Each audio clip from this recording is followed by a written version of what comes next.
गंगाधर मधुमय अनुभवर कवि तांको साहित्य पढ़िले मधुकुंड भितरे थिबा भली भिन्न एक अनुभव संचारित हुए। मेहेर साहित्य वेद उपनिषदीय चेतना रे समृद्ध बोली बरपाली रे अनुष्ठित स्वभाव कवि गंगाधर मेहेर को 101तम श्राद्ध वार्षिकी पालन अवसर रे वक्ता माने मत व्यक्त करिसंती। सभारे ओडिशा साहित्य एकाडेमी और गंगाधर साहित्य परिषद मिलित आनुकूल्य रे परिषद उपदेष्टा कविश्री मनोरंजन मेहेर सभापतित्व करिथिबा बेले डॉक्टर सुकमुनि मेहेर स्वागत भाषण और अतिथि परिचय प्रदान करथिले।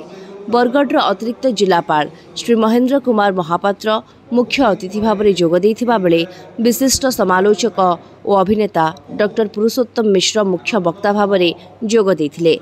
डॉक्टर शेष मेहेर कृतज्ञता ज्ञापन करथिले। लिटिल एंजल्स पब्लिक स्कूल रो शिक्षक पद्मलोचन दास और छात्र छात्री माने प्रारंभिक संगीत और सांस्कृतिक कार्यक्रम परिवेषण करथिले।